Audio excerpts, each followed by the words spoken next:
తెలంగాణ రాష్ట్రం ఏర్పడిన తర్వాత ముఖ్యమంత్రిగా కేసీఆర్ 10 సంవత్సరాల పాటు కొనసాగారు. కానీ సీఎం హోదాలో కేసీఆర్ ఒక్కసారి కూడా పెట్టుబడుల కోసం విదేశాలకు వెళ్లలేదు. మొదటిసారిగా సీఎం రేవంత్ రెడ్డి తెలంగాణ ముఖ్యమంత్రి హోదాలో విదేశాలకు పెట్టుబడుల కోసం వెళ్తూ ఉన్నారు. ఇప్పటి వరకు కేటీఆర్ మాత్రమే పెట్టుబడుల కోసం విదేశాలకు వెళ్లి వచ్చారు. అయితే మాజీ మంత్రి కేటీఆర్ అప్పట్లో మున్సిపల్ శాఖకి అండ్ ఐటీ శాఖలకు మంత్రిగా పనిచేశారు, మనందరికీ తెలిసిందే. అయితే కేటీఆర్ పెట్టుబడులు విదేశాలకు పర్యటన మంత్రి హోదాలో చేశారా లేదా ముఖ్యమంత్రి కుమారుడి హోదాలో వెళ్ళొచ్చారా అన్న విషయంపై అయితే అప్పట్లో చాలా మంది చర్చించారు. అండ్ తాజాగా అయితే ఇప్పుడు సీఎం రేవంత్ రెడ్డి దావోస్ వేదికగా జరగనున్న ప్రపంచ ఆర్థిక సదస్సులో పాల్గొనబోతున్నారు. ఈ పర్యటనలో ముఖ్యమంత్రితో పాటు ఐటీ పరిశ్రమల శాఖ మంత్రి శ్రీధర్ బాబు, పలువురు ఉన్నతాధికారులు కూడా వెళ్లబోతున్నారు. దావోస్ సదస్సులో భాగంగా ప్రముఖ గ్లోబల్ కంపెనీల సీఈఓలు అండ్ ప్రతినిధులతో సీఎం రేవంత్ రెడ్డి సమావేశం కూడా కాబోతున్నారు. ఈ సమావేశంలో తెలంగాణలో పెట్టుబడులు పెట్టడం వల్ల కలిగే అవకాశాలు, ప్రయోజనాల గురించి వారికి వివరించబోతున్నారు. అయితే అందరిలో తలెత్తే క్వశ్చన్ ఏంటంటే, అప్పట్లో తెలంగాణలో పెట్టుబడులు పెట్టడం కోసం కేటీఆర్తో చర్చించిన కంపెనీల ప్రతినిధులు మరి రేవంత్ రెడ్డిని కలుస్తారా? ఎన్ని కొత్త ఉద్యోగాలు తీసుకురాబోతున్నారు రేవంత్ రెడ్డి అని అందరూ ఎదురు చూస్తూ ఉన్నారు. మాట్లాడదాం, మనతో పాటు ఉన్నారు ఇన్పుట్ ఎడిటర్ సంజయ్. సంజయ్, ఇప్పుడు ఫస్ట్ టైం ముఖ్యమంత్రి హోదాలో సీఎం రేవంత్ రెడ్డి పెట్టుబడుల కోసం విదేశాలకు వెళ్తున్నారు. ఇదే అందరూ చర్చించుకుంటున్నారు. అంటే గతంలో సీఎం కేసీఆర్ ఎప్పుడు వెళ్ళలేదు, బట్ సీఎం హోదాలో Revanth Reddy for the first time తెలంగాణను రిప్రజెంట్ చేస్తూ వెళ్తున్నారు. ఏం ఎక్స్పెక్ట్ చేస్తున్నారు?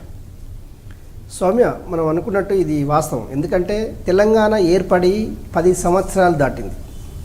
10 సంవత్సరాల కాలంలో బీఆర్ఎస్ అధికారంలో ఉన్నది. బీఆర్ఎస్ అధికారంలో ఉండి ముఖ్యమంత్రిగా కేసీఆర్ 10 సంవత్సరాలు తెలంగాణ రాష్ట్రానికి ముఖ్యమంత్రిగా ఉన్న విషయం మనందరికీ తెలిసిన విషయమే. కాకపోతే తెలంగాణ నుండి మొదటిసారిగా ప్రపంచ ఆర్థిక సదస్సుకు రేవంత్ రెడ్డి వెళ్ళడము కొంత అయితే ఆనందకరమని చెప్పుకోవచ్చు. ఒకటి, ఎందుకంటే ఏ ప్రపంచ ఆర్థిక సదస్సుకైనా కూడా ఆ రాష్ట్రాలకు సంబంధించినటువంటి ముఖ్యమంత్రులు వెళ్ళడము ఇది ఆనవాయితీ. ఇది ప్రతి సంవత్సరము జనవరి నెలల్లోనే ఈ ప్రపంచ ఆర్థిక సదస్సు జరుగుతుంది. ప్రపంచంలో ఉన్నటువంటి అంటే వివిధ ఐటీ కంపెనీలకు సంబంధించినటువంటి చాలామంది గ్లోబల్ ఇన్వెస్టర్స్ కూడా మొత్తం ఈ యొక్క ప్రపంచ ఆర్థిక సదస్సుకు హాజరయ్యేసేసి ఆ దేశాలలో, ఆ రాష్ట్రాల్లో ఆ యొక్క వాతావరణాన్ని బట్టేసేసి, ఆ యొక్క పాలనను బట్టేసేసి అక్కడ ఉన్నటువంటి కొంతమంది వ్యాపారవేత్తలు ఆ రాష్ట్రాలలో పెట్టుబడులు పెట్టడానికి సుముఖత వ్యక్తం చేస్తారు. అందులో భాగంగానే గతంలో 10 సంవత్సరాలు కూడా ఎప్పుడు కూడా ముఖ్యమంత్రి హోదాలో ఉన్నటువంటి కేసీఆర్ ఏ రోజు కూడా ఈ యొక్క ప్రపంచ ఆర్థిక సదస్సుకు ఏ రోజు కూడా అటెండ్ కాలేదు. కాకపోతే ఐటీ శాఖ మంత్రిగా ఉన్నటువంటి తన తనయుడు కేటీఆర్ మాత్రమే హాజరయ్యేవాడు. కాకపోతే ఇప్పుడు కాంగ్రెస్ పార్టీ అధికారంలోకి వచ్చిన తర్వాత ముఖ్యమంత్రి హోదాలలో తొలిసారిగా ప్రపంచ ఆర్థిక సదస్సుకు రేవంత్ రెడ్డి వెళ్తున్నారు. రేవంత్ రెడ్డితో పాటు ఐటీ శాఖ మంత్రి ఉన్నటువంటి శ్రీధర్ బాబు, అదేవిధంగా ఒక 4 కార్యదర్శులు కూడా ఈ మంత్రులతో పాటు ముఖ్యమంత్రితో పాటు వెళ్ళడం జరుగుతుంది. మొత్తం మీద ఈ 10 రోజుల పర్యటనలో చాలా విషయాలను ఈ రేవంత్ రెడ్డి కొన్ని ఎక్స్పెక్టేషన్ చేసే అవకాశం ఉంది. ఈరోజు సాయంత్రం 6 గంటలకు ఆయన నేరుగా ఢిల్లీ వెళ్ళారు. ఢిల్లీలో 2 రోజులు ఉండిన తర్వాత 2 రోజులు అక్కడ ఉండేసేసి సోనియా గాంధీతో పాటు కొంతమంది కాంగ్రెస్ పెద్దలను కలుసుకొని అక్కడ నుంచి ఆయన రాహుల్ గాంధీ పాదయాత్ర చేసే క్రమంలో రాహుల్ గాంధీతో పాటు సుమారు ఒక రోజు మొత్తం రాహుల్ గాంధీ తోటి ప్రచారం చేసే అవకాశం కూడా ఉంది. ఆ తర్వాత 14 నైట్ ఆయన స్విట్జర్లాండ్ దావోస్కు వెళ్ళేసేసి అక్కడ ఆర్థిక సదస్సుకు పాల్గొని తెలంగాణ రాష్ట్ర తరపున రేవంత్ రెడ్డి అక్కడ పాల్గొనేసి రాష్ట్రానికి పెట్టుబడులు పెట్టవలసిందిగా చాలామంది ప్రముఖ ఆర్థిక వ్యాపారస్తులని కావచ్చు, అదేవిధంగా కార్పొరేట్ సంస్థలని కావచ్చు రేవంత్ రెడ్డి కోరే అవకాశం ఉంది. ఎందుకంటే రేవంత్ రెడ్డి ఇప్పటికే అంటే ఆయన ప్రతిపక్ష నేతగా ఉన్నప్పుడు కావచ్చు, ఆయన ఎంపీగా ఉన్నాడు. చాలా సందర్భాల్లో ఆయన అమెరికాలో ఆయన పర్యటించాడు, వివిధ దేశాల్లో కూడా పర్యటించారు. ఈయనకున్నటువంటి సత్సంబాలతోటి ఈ వ్యాపారవేత్తలను కలిసేసి అక్కడ కార్పొరేట్ సంస్థల నుంచి తెలంగాణలో ముఖ్యంగా తెలంగాణ ఇంటర్నేషనల్ ఎయిర్పోర్ట్ సరౌండింగ్లో ఉన్నటువంటి వివిధ అంటే ఇప్పటికే కొన్ని వ్యాపారాలు హైదరాబాద్కు రావడం జరిగింది. అందులో భాగంగా కొత్త వారిని కూడా ఆహ్వానించేసేసి వారికి కావాల్సినటువంటి వసతులను కల్పించడానికి తెలంగాణ ప్రభుత్వం అనుకూలంగా ఉంటుందనేసి ఈ ఆర్థిక సదస్సుల్లో ఆయన చాలా స్పష్టంగా వాళ్ళని అంటే నమ్మకం ఉండే విధంగా నమ్మకం కలిగించే విధంగా వారి యొక్క కార్పొరేటివ్ వ్యవస్థలని రేవంత్ రెడ్డి అది వాళ్ళతో డిస్కషన్ చేసి రాష్ట్రము ఎలాంటి రాయితీలు ఇవ్వబోతుంది, వాళ్ళకి ఎలాంటి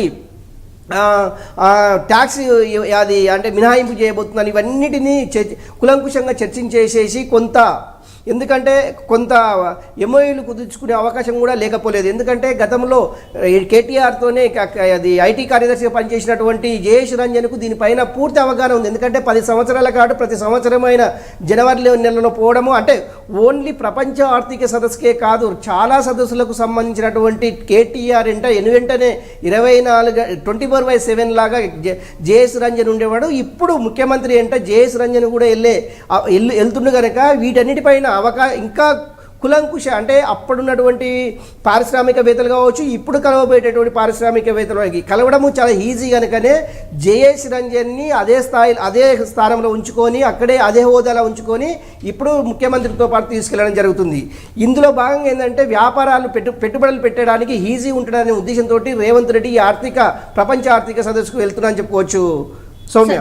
ఎస్ సంజయ్, డెఫినెట్లీ ఒక అంటే కంపారిజన్ అయితే చేయబోతున్నారు. ఎందుకంటే అందరూ కూడా ప్రజలు కూడా కంపారిజన్ చేస్తారు కాబట్టి గత ప్రభుత్వంలో పెట్టుబడులు ఎన్ని వచ్చాయి, ఎట్లాంటి కంపెనీస్ వచ్చాయి, ఇప్పుడు రేవంత్ రెడ్డి వెళ్ళిన తర్వాత ఎట్లాంటి కంపెనీస్ రాబోతున్నాయి, పెట్టుబడులు ఎట్లా రాబోతున్నాయి అండ్ ఉద్యోగాల కల్పన దీనిపైన అయితే మాటల యుద్ధమే నడిచింది. మనందరికీ తెలుసు. వెళ్ళి వస్తాడు, ఎంజాయ్ చేస్తారు, అంతేగాని ఎన్ని ఉద్యోగాలు తెచ్చిండంటే ఎప్పుడు ఆన్సర్ చెప్పలేదు అన్నటువంటి విమర్శ చాలా మటుకి కాంగ్రెసే కాదు మిగతా ప్రతిపక్షాలు కూడా చేసిన సందర్భాలు ఉన్నాయి. సో ఇప్పుడు అందరూ ఎదురు చూస్తారు, మరి వీళ్ళే కదా అప్పట్లో ఆరోపణలు చేసిన వాళ్ళు, మరి ఇప్పుడు ఎంత ఫోకస్డ్గా ఉద్యోగాల కల్పనపై ఉండబోతోంది రేవంత్ రెడ్డి సర్కార్?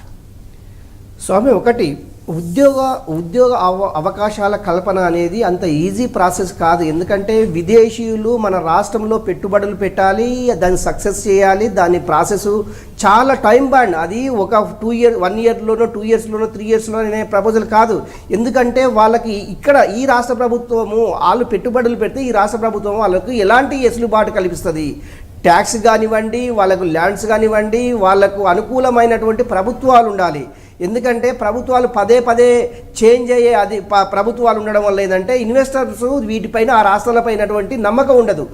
గతంలో కూడా మనం చూస్తున్నటువంటి కర్ణాటకలో జరిగింది.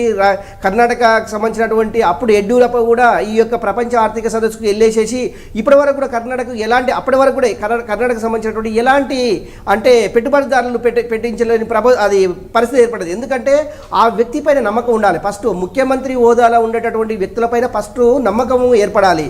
ఆ రాష్ట్ర యొక్క భౌగోళిక స్వరూపాలని వారికి నమ్మకం ఏర్పడాలి. వాటికి ఉన్నటువంటి వనరులు అంటే ట్రాన్స్పోర్ట్ సిస్టమ్ కావచ్చు, లేకుంటే మౌలిక సదుపాయాలు కావచ్చు, వీటన్నిటినీ దృష్టిలో ఉంచుకొని అంటే విదేశీయులు రాష్ట్రంలో పెట్టుబడులు పెట్టడానికి సుముఖత వ్యక్తం చేస్తారు. ఇవన్నీ కుదిరిన తర్వాత అప్పుడు ఎంఓ కుదుర్చుకుంటారు తప్ప ఏదో ఆగమేఘాల మీద వచ్చేసి హైదరాబాద్లో తెలంగాణలో పెట్టుబడులు పెడతాము అనేది ఇది అసాధ్యం కాని పని. ఎందుకంటే గతంలో ఉన్నటువంటి ఐటీ శాఖ మంత్రి ఉన్నటువంటి కేటీఆర్ కూడా ఎన్నో సందర్భాల్లో విదేశాల పర్యటన చేసేసి విదేశీయులతోటి సత్సంబంధాలు కొనసాగించుకొని కొన్ని కంపెనీలను రాబట్టారు తప్ప పూర్తి స్థాయిలో తెలంగాణకు అంటే పెట్టుబడులు భారీ సంఖ్యలో వచ్చినాయంటే కూడా ఏం లేదు. ఎందుకంటే వాళ్ళకు ఉన్నటువంటి భౌగోళిక స్వరూపానికి సంబంధించినటువంటి ట్రాన్స్పోర్ట్ సిస్టమ్, ముఖ్యంగా వాళ్ళకు వసతులు అంటే ట్రాన్స్పోర్ట్కి సంబంధించినటువంటి అవకాశాలు చాలా మెరుగ్గా ఉండాలి. ఎందుకంటే మనకు సీ పోర్ట్ అనేది చాలా దూరం. ఎందుకంటే ఎటు చూసినా కూడా 500-600 కిలోమీటర్లకు తక్కువ లేదు. అలాంటి క్రమంలోనే ఓన్లీ ఇక్కడ మనకు చెప్పుకోదగ్గది ఏంటంటే ఇంటర్నేషనల్ ఎయిర్పోర్ట్ ఒకటి తెలంగాణకు ప్లస్ పాయింట్ అని చెప్పుకోవచ్చు. దానివల్ల కూడా కొంత అంటే ట్రాన్స్పోర్ట్ సిస్టమ్ బాగుంటుంది కనుకనే విదేశీ పెట్టుబడులు రావడానికి అవకాశం ఉంటుంది. వీటన్నిటినీ అంటే రాష్ట్రానికి సంబంధించినటువంటి విషయాలన్నిటిని కులంకుశగా అక్కడ పెట్టుబడులు పెడతామనే ఎవరైతే ఇంట్రెస్ట్ చూపుతారో వాళ్ళన్నిటికీ మన తెలంగాణకు సంబంధించిన అంశాలన్నింటినీ వాళ్ళతో చర్చిస్తే వాళ్ళు మనకు పెట్టాలని ఒకవేళ నమ్మకం కలగాలి తప్ప వాళ్ళు ఏదో మనం వెళ్ళంగానే చెప్పడము, వాళ్ళ మెమోంట్ ఇవ్వడము, వాళ్ళు డిస్కషన్ చేయడము పెడతారనే ప్రపోజల్ అయితే కనుచూపు మేరలో లేదని చెప్పుకోవచ్చు. ఎందుకంటే ఇప్పుడు ఆర్థిక వ్యవస్థ ప్రపంచ దేశాలు ఆర్థిక వ్యవస్థలో కొట్టుమిట్టాడుతున్న పరిస్థితి. ఎప్పుడైతే కరోనా స్టార్ట్ అయిందో అప్పటి నుంచి ఇప్పటి వరకు కూడా ప్రపంచ ఆర్థిక వ్యవస్థ గందరగోళంగా ఉంది. ఓన్లీ అది దేశం మన దేశమా మన రాష్ట్రం అని కాదు, ప్రపంచ దేశాలే ఆర్థిక వ్యవస్థలో కొట్టుమిట్టాడుతున్న పరిస్థితి.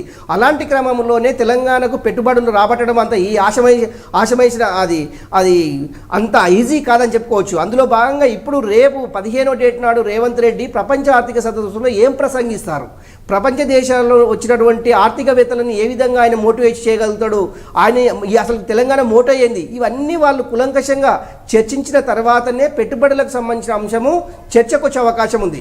నిజంగా ప్రపంచంలో చాలా దేశాలు పెట్టుబడులు పెట్టించుకునేందుకు చాలా దేశాలు ప్రయత్నం చేస్తున్నాయి. అందులో భాగంగా తెలంగాణ రాష్ట్రం కూడా ప్రయత్నం చేస్తుంది. ఎంతవరకు ఏ మేర సక్సెస్ సత్ఫలితాలు ఇస్తాయి అనేది వేచి చూడాలి. ఒకటి ఉద్యోగ అవకాశాల కల్పనకు సంబంధించిన అంశం అయితే పెట్టుబడులు రావాలి, వాళ్ళు ఇక్కడ దీని అగ్రిమెంట్ అది ఎంఓస్ కుదుర్చుకోవాలి. కుదుర్చుకున్న తర్వాత ఇక్కడ ఉన్నటువంటి ఈ తెలంగాణ ప్రభుత్వం వాళ్ళకి ఎక్కడ ల్యాండ్ కేటాయిస్తుంది, అది ఎన్ని సంవత్సరాల వరకు ఉంటుంది, దానికి ఉన్నటువంటి వెసులుబాటు ఏంటి, ఇవన్నిటినీ కులంకుశం చర్చించిన తర్వాతనే ఇక్కడ ఉపాధి హామీలకు సంబంధించిన ఉపాధి ఉద్యోగాలకు సంబంధించినటువంటి హామీలు తెలంగాణ ప్రభుత్వము అప్పుడు నిరుద్యోగులకు కల్పించేటటువంటి సుమారుగా ముఖ్యమంత్రి రేవంత్ రెడ్డి గతంలో చాలా సందర్భాలు చెప్పారు 2 లక్షల ఉద్యోగాలు కల్పిస్తామనేసి. నిజంగా ఇలాంటి విదేశీ పెట్టుబడులు వచ్చినట్లయితే 2 లక్షలు కాదు కదా 3-4 లక్షల ఉద్యోగాలు కూడా కల్పించడంలో ఎలాంటి సందేహం లేదని చెప్పుకోవచ్చు. సౌమ్య. సంజయ్, ఇప్పుడు జనరల్లీ రేవంత్ రెడ్డి గారి గురించి ఎవరికైనా తెలిసిన వాళ్ళు ఏమంటారంటే ఆయన బ్యాక్గ్రౌండ్ వర్క్ పక్కాగా చేసుకొని ఉంటారు అని.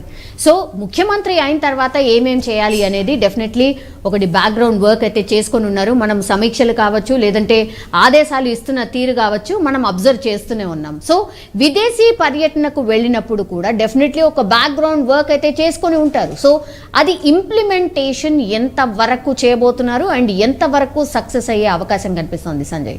స్వామి, ఒక యాక్షన్ ప్లాన్ అయితే తయారైంది.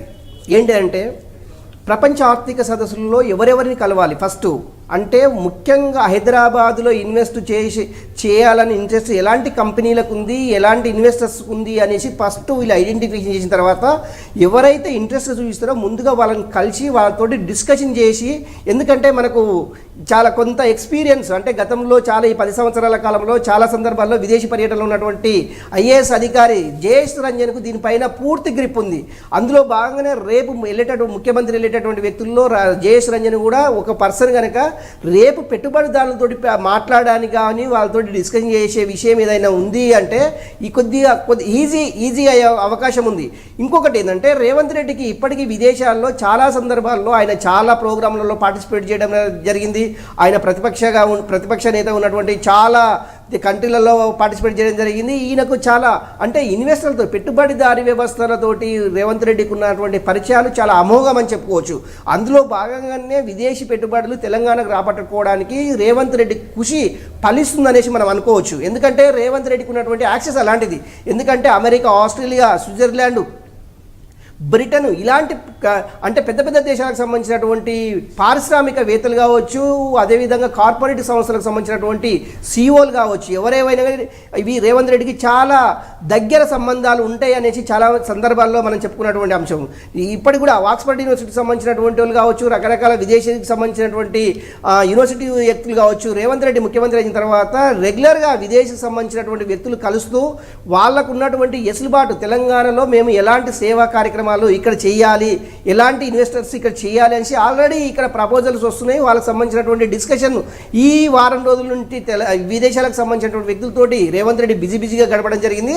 అందులో భాగంగానే ఈరోజు ఆయన ఢిల్లీ బయలుదేరి వెళ్ళాడు. రేపు 14వ డేట్ నాడు నైటు దావోస్కు బయలుదేరి వెళ్తారు. ఆ 3 రోజుల పాటు దావోస్ అంటే ప్రపంచ ఆర్థిక సదస్సులో పాల్గొని మళ్ళీ 3 రోజులు లండన్ వెళ్ళేసి మొత్తం 10 రోజుల పర్యటన ముగించుకొని ఆయన 18వ డేట్ నాడు లేకుంటే 19వ డేట్ నాడు సాయంత్రం హైదరాబాద్కు వచ్చే అవకాశం అయితే కనిపిస్తుంది.